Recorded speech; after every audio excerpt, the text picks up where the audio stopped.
Fala galera, beleza? Léo Azevedo aqui do canal Papo de Vascaíno, passando aqui para a gente conversar um pouco sobre os assuntos referentes ao Vasco da Gama. Vamos falar hoje aí sobre a questão dos reforços do Vasco, como está a janela de transferências. Vamos falar aí também sobre a possibilidade do Coutinho e do Paê jogarem juntos, desfalques para o jogo contra o Bragantino, que o Vasco terá. E, além disso, também nós queremos trazer aqui uma possível, uma nova investida no Verratti. Eu quero trazer isso aqui tudo para vocês e no final, quero pedir para que vocês fiquem até o final do vídeo para vocês verem a hipocrisia na gestão, tanto de Flamengo quanto de Fluminense, mas dita pelo presidente do Flamengo para os vascaínos, Parece até um deboche, assim como diz a nossa capa aí. Então, fique aqui conosco. Meu nome é Léo Azevedo, sou o criador aqui do canal Papo de Vascaíno. Seja muito bem-vindo. E agora nós traremos essas notícias aqui. Antes disso, quero pedir a você para que você que não é inscrito no nosso canal, você se inscreva, ative os sininhos, as notificações, deixe seu like, porque ele é muito importante para a gente. Eu vou botar na tela aqui para vocês também, pedindo também para vocês nos ajudarem na questão de estarmos aí imbuídos no propósito de crescer as outras redes sociais. Para vocês aí na tela agora, como a gente vai mostrar, ó, tá aí, tá? Esse é o nosso TikTok. Se você quiser, pode vir aqui na tela enquanto o TikTok está passando aqui. O QR Code é só você escanear e seguir a gente lá no TikTok. Também o link ficará aqui abaixo de todas as nossas redes sociais na descrição do vídeo. E eu quero pedir a você para que você nos ajude a crescer, porque nós temos algumas metas aí. Dentre elas, chegar a 1.500 inscritos aqui no YouTube e progredir as outras redes sociais aos poucos, tá? Esse aqui é o @ do Papo de Vascaíno lá no Instagram, então se você quiser, aqui embaixo tem um nome e aqui tem um QR Code, você pode na sua tela aí, colocar o seu celular, apontar a câmera e também o link vai estar abaixo aí na descrição. Então não deixe de seguir a gente, siga a gente nas redes sociais, porque a sua ajuda ela é muito importante, o seu companheirismo lá, é muito bom ter debates com vocês e postar para vocês notícias do Vasco da Gama. Além disso, nós temos aí também a questão aqui do canal nosso agora, tá? No WhatsApp, para você que quer aí também seguir a gente, ó, o canal do Vasco no WhatsApp, o link também vai estar lá disponível para vocês, tá bom? Então, WhatsApp, TikTok, YouTube e Instagram, a gente vai estar aí com mais constância fazendo vídeos e trazendo para vocês novidades sobre o Clube de Regatas Vasco da Gama, beleza? Vamos às notícias aqui, onde eu quero falar um pouco sobre a questão que a gente está conversando aqui de reforços, janela de transferências do Vasco, todo mundo bem preocupado com essa situação. O Vasco não fez um bom jogo contra o Atlético Goianiense, e isso preocupa a torcida, preocupa também para o restante da temporada, tendo em vista que o João Vitor está machucado, o Rojas a gente viu que não aguenta muito o jogo ali, Léo também falhando bastante, então a gente está aí meio que sem opção, a não ser os meninos da base. Maicon deve retornar contra o Bragantino, mas também não vejo o Maicon também como titular. Fato é que a gente precisa, de zagueiros, então o Vasco está buscando no mercado, e vou abrir novamente para você, porque aqui não tem enganação. A situação do Vasco é a seguinte: o Vasco hoje tem dívidas da 777 que estão sendo pagas pelo clube, porque a 777 não deixou dinheiro nenhum em caixa. A gestão do Pedrinho achou que que encontraria, a possibilidade do aporte do meio do ano ali para dar continuidade aos trabalhos, mas não encontrou. Além disso, tem pedidos de penhora aí pelo clube de uma dívida que a 777 fez lá atrás, uma confissão de dívida assinada pelo senhor Lúcio Barbosa e a Kátia Santos também, que ela cefou no período. Então, tudo isso que aconteceu caiu no colo do Pedrinho. Aí você vai me perguntar, pô, Léo, mas contrataram o Coutinho, trouxeram o Souza, trouxeram aí, mas se você for ver, o Coutinho foi por empréstimo, o Souza já tinha rescindido o contrato, o Alex Teixeira livre no mercado e o Emerson Rodrigues também por empréstimo. Então, assim, o Vasco não teve tanto custo com esses jogadores, a não ser os salários, Com o Coutinho, com certeza, ele perdeu bastante ali, deve ter alguém também trazendo ele porque ele queria vir, e algum investidor ali também ajudando o Vasco, sem dúvida nenhuma, Não estou falando de donos da SAF, mas investidores que queiram ver aí o Vasco melhorar. Eu acredito muito nisso. E acredito que nos próximos dias a gente pode estar anunciando aí, de repente, um atacante e um zagueiro. Só que não esperem aí jogadores que estão em contrato, não espere o Vasco tirar jogadores de outros times, a não ser que aconteça algo muito fora do normal, porque a normalidade do Vasco hoje nessa situação é exatamente essa, é você chegar e contratar jogadores livres no mercado para que não tenham custo de transações e apenas os seus salários ali. Outro problema que o Vasco vem encontrando é relacionado a emprestar os jogadores, né? Porque o Vasco quer emprestar os jogadores que não estão sendo utilizados, como Rossi, Serginho, Galdames, Eric Marcos. Esses jogadores todos tiveram propostas de outros clubes. Porém, essas propostas de outros clubes não teve como prosseguir porque os salários são muito altos. Os contratos feitos pela 777 atrapalharam até nisso, com contratos de salários altos, aonde os times que pegarem eles por empréstimo teriam que pagar esse salário integralmente, e os times vão e recuam e não querem jogadores devido ao alto custo, né? Principalmente por ser times de Série B e que estão jogando a Série B aí e estão num orçamento bem restrito dos seus cofres aí. Então, assim, fica difícil até desfazer desses jogadores, né? O Vasco quer abrir uma folha salarial, quer ajudar a abrir isso aí, teve que comprar o Clayton para poder emprestar o Rio Ave, que tinha interesse nele. E aí, assim, cara, é totalmente absurdo o que aparece dia após dia da 777, entendeu? Então, assim, o Vasco hoje não vai trazer um jogador de ponta, não espere isso, assim, no sentido de tirar um jogador de um clube, né? Pode trazer um jogador de ponta que esteja ficando livre no mercado, assim como foi o caso do Michael, mas o alto salário do Michael atrapalha também. Essa situação aí, entrou outro time na briga com o Corinthians, então, assim, não sei se o Corinthians vai conseguir fechar com o Michael. O Vasco, eu acredito muito que está fora dessa briga, como eu disse, mais uma vez, só se aconteceu algo extraordinário, mas as informações que a gente colhe, que a gente sabe, é que o Vasco vai atrás de zagueiro e de ponta ali, de atacante, mas não se surpreenda se todos esses forem livres no mercado. Então vai ter que usar muito bem aí o restante da janela para poder se reinventar. A situação é essa. Mas fato é que a gente precisa desse zagueiro, a gente precisa desse atacante de lado de campo, e a gente tem que começar se preocupando também com o Vasco está se comportando nos jogos. E aí é um outro assunto que a gente tem que abordar aqui. Vasco contra o Atlético Goianiense, se você for pegar, eu não vou nem dizer para você ver estatística, tá? Eu vou pedir para você pegar só os melhores momentos do ge.com. Olhe lá os melhores momentos. O Vasco teve apenas um melhor momento, que foi o gol do Vasco. Dois melhores momentos, né? A expulsão e o gol do Vasco, que foi no finalzinho. Todos os outros lances foram do Atlético Goianiense. E isso é preocupante, porque o Vasco, contra o Atlético Mineiro, a gente já esperava a derrota. Houve falhas ali individuais, mas a gente já esperava a derrota. Contra o Grêmio, foi aquele campo horrível que a gente não tinha como jogar, então, assim, não tem como botar análise em cima disso, mesmo achando que o Rafael Paiva errou naquela situação. E outra situação importante que aconteceu no jogo contra o Atlético Goianiense é que o meio-campo não conseguiu funcionar.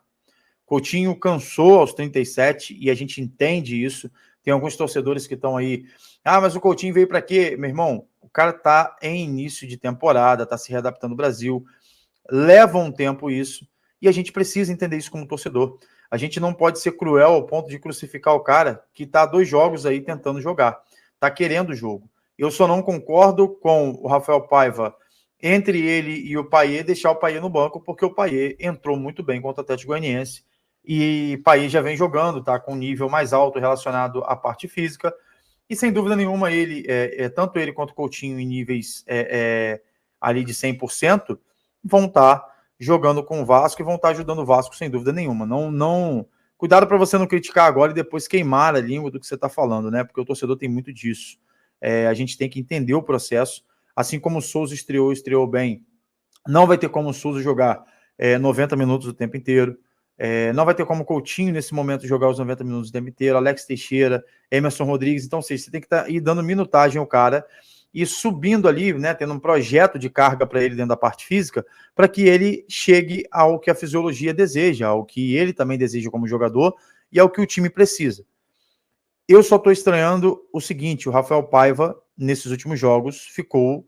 eu não sei se pela pressão do Coutinho ali, ele ficou muito receoso de mexer no time. Ele não coloca o JP, que poderia dar uma dinâmica maneira no meio campo. Ele não coloca ali mais os meninos da base, como o Leandrinho na lateral, para poder substituir o Piton, que não estava bem nesse jogo. Por mais que tivesse feito ali o cruzamento para o Verratti, para o gol do empate, que para o Vasco foi uma vitória esse empate, a realidade é essa. Éramos para ser sacolados se o Atlético Goianiense fosse mais humilde, batesse essas bolas por baixo, fizesse os gols ali. a gente estaria sacolado, estaria numa situação muito complicada. Passamos, por sorte, nesse jogo, 1-1. Vamos para o jogo agora de quarta-feira que vem. O Vasco já lotou, a torcida está acreditando que o Vasco vai recuperar esse bom futebol, tanto é que vai lotar, os ingressos já estão esgotados contra o Bragantino e já estão esgotados também contra o Atlético Goianiense, beleza? Então, o que o Vasco, na minha visão, poderia fazer? Eu acho que o Rafael Paiva não pode perder esse estilo de jogo dele de ir para frente, esse estilo de jogo reativo, esse estilo de jogo onde ele usa a base. Se foi isso que deu certo para ele chegar até onde ele chegou, ele deve continuar com isso sim. Entendeu? Não sei você, torcedor, o que você acha. Já deixe seu comentário aqui, se você acha que foi preciosismo do Rafael Paiva, se ele tá com medo, ou se ele é mais um desses técnicos que a gente vê que começa bem e depois, por algum motivo, ele acaba se perdendo.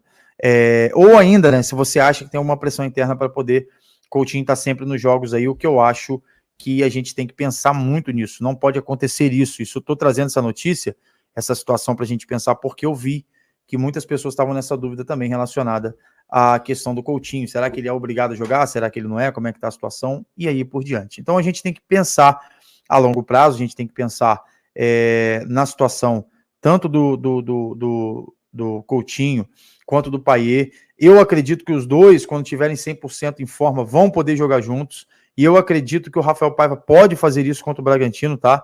Rafael Paiva é um cara extremamente inteligente, então acho que ele não vai deixar a peteca cair. O Vasco veio de 4 vitórias consecutivas e é natural que após essas 4 vitórias consecutivas, nenhum time chega a 4 ou 5 vitórias consecutivas sem dar uma caída. Então a parte física do Vasco, o Vasco sentiu.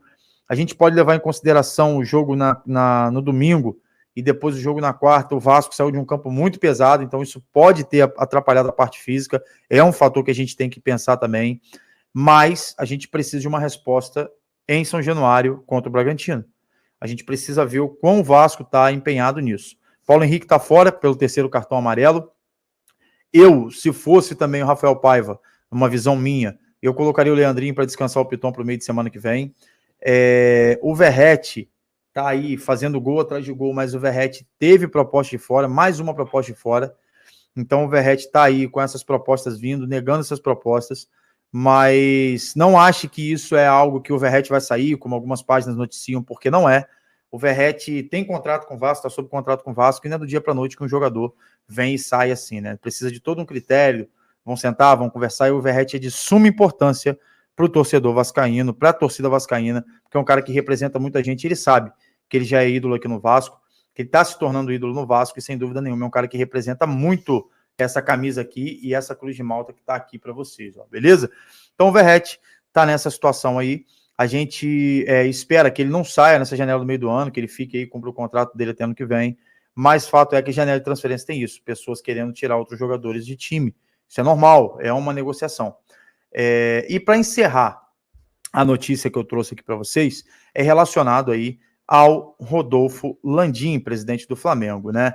Ele falou aí, citou, né, na quarta-feira, a vitória do leilão, e aí o Landim soltou a seguinte frase, e acredite você ou não, para mim, uma hipocrisia pura, já vou adiantar para vocês, para mim um deboche puro com o vascaíno, e esse cara soltar isso, ele tá de sacanagem, né?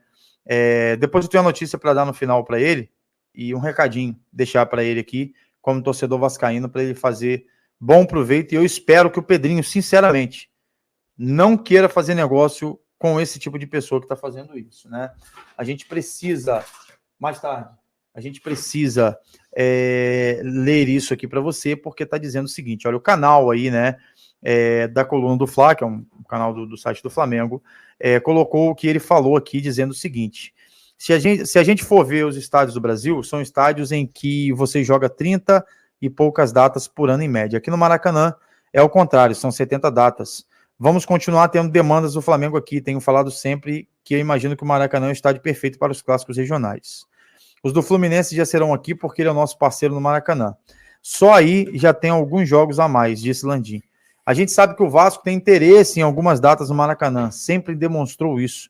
A dificuldade que a gente tinha era para adaptar isso ao calendário do futebol, que é uma complicação muito grande, e também associado ao problema da manutenção do gramado. Eventualmente, com o Flamengo tirando seus jogos daqui, olha só, hein? isso fica mais fácil para acomodar essa justa demanda do Vasco, acrescentou Landim. Então, ou seja, o cara vai e responde sobre o Fluminense, e aí já está querendo armar meio que uma arapuca para o Vasco, porque o Fluminense não vai conseguir manter os jogos dentro do Maracanã. O Flamengo tem 20 anos aí de licitação junto com o Fluminense, e ele vem soltar uma dessa. Depois de uma licitação onde o Vasco, por vezes, tentou entrar nesses jogos, por vezes o Vasco tentou fazer aí acordos e não conseguiu, teve que ir na justiça pedir para jogar várias vezes no Maracanã. Vem o presidente Rodolfo Landim e solta uma dessa aí. É brincadeira isso, né? É brincadeira. E outra coisa, eu tô aqui vendo uma situação que eu falei até com alguns colegas que são flamenguistas e tudo, a questão do Flamengo, eles estão vendendo, tomara que eles consigam construir o estádio dele, porque eles precisam, porque já estão sem teto há muito tempo. Mas tomara que isso seja verdade, essa questão do gasômetro, essa questão do aluguel, dessas situações todas aí, da compra do terreno para fazer o estádio. Tomara que isso seja verdade, por quê? Eles devem estar vendendo ilusão para o torcedor. Vou te dizer o porquê. Além disso, tem um potencial construtivo que eles têm que conversar após isso, após a compra. Eles têm que ter algumas legalizações dentro de certidões. Não funciona dessa forma, da forma que a gente está achando que vai acontecer. Eles estão aí dizendo que vai ser rápido, que vai ser o maior estádio. Cara, esses caras, posso estar enganado, espero estar enganado, mas eles estão fazendo política. É ano eleitoral. A gente vê o quanto, né, a hipocrisia impera, e espero sinceramente que o Vasco, junto com o Pedrinho, não entre nessa do Rodolfo Landim. Espero, como eu estava dizendo também para vocês, que eles estão vendendo ilusão para o torcedor, talvez flamenguista, por causa de política. E aí eu não completei, o Eduardo Paes também vem como candidato, precisava aprovar isso, aquela coisa da política que a gente sabe como funciona, né? Mas eu não quero entrar nesse mérito de política aqui, é apenas um alerta. Mas, enfim, tomara que vocês consigam construir o estádio de vocês, desde que seja de maneira justa. E para você entender isso, semana que vem, quinta-feira, aqui no canal Papo de Vascaíno, no Papo na Live, a gente vai receber aí o arquiteto, né, lá do canal, né, do escritório do Oscar Niemeyer. A gente vai debater aí muito sobre Vasco da Gama, a gente vai debater sobre as questões referentes aí ao estádio de São Januário, o que pode vir a acontecer, qual é a situação que está hoje o estádio, para que a gente possa, sem dúvida nenhuma, estar por dentro disso, trazendo para você, torcedor. A gente também está tentando trazer aí, na verdade, algum representante da Associação de Moradores, talvez a presidenta da Associação de Moradores da Barreira, para a gente poder conversar também e ouvir o lado dos moradores, saber da questão dos projetos, o que foi apresentado pelo Vasco a eles, para sempre dar voz aos dois lados, porque isso é muito importante para a gente aqui no canal. Então, quinta-feira que vem, a partir das 8 horas da noite, grave aí, que a gente vai estar postando o link já, vai estar soltando o link amanhã. Então, espero que vocês compartilhem, comente e esteja conosco lá para tirar as dúvidas com o arquiteto lá, que a gente vai estar conversando. Eu vou só pegar o nome dele aqui para falar certinho para vocês, para não ter erro. Um cara muito conceituado, né? Formado pela Gama Filho. Então, assim, a gente precisa entender. Hoje fez algumas obras aí do Oscar Niemeyer, principalmente lá no museu, no Rio de Janeiro. A gente precisa de pessoas com níveis desse ponto para a gente poder conversar e entender melhor o que está acontecendo dentro do Vasco, beleza? A gente até viu aqui a questão dos pontos aqui que a gente pode abordar, e a gente vai falar sobre isso. Também sobre o estádio do Flamengo, tá no final, né? Claro, depois de falar de São Januário e do Vasco, que é o nosso principal foco, a gente vai tentar trazer para vocês aí com o Alexandre Ferraz a questão do impacto que isso vai trazer para a questão do Flamengo, para a questão dos moradores em volta ali, né, do gasômetro. O Rio de Janeiro já é um absurdo o trânsito, então a gente vai conversar tudo sobre isso aí, para ele trazer para a gente essas notícias, ver se isso ajuda de alguma forma, quais são os prós e os contras, já tendo em vista que o Flamengo também já comprou o terreno agora, e o próximo passo é o potencial construtivo e aquela série de fatores que o Vasco também passou, beleza? Então, para você que está no nosso canal aí, eu peço a você para que siga nossas redes sociais, esteja conosco aí, porque a gente espera muito a sua inscrição, espera muito o seu contato aqui, é muito bom estar com vocês, e aguarde aí, porque a gente está no Instagram, no TikTok, lá no grupo do WhatsApp, tá? Não esquece do link, vou deixar o link na descrição do vídeo, para que você tenha acesso ao nosso conteúdo. Fiquem todos com Deus, saudações vascaínas e até o próximo vídeo na noite, se Deus quiser.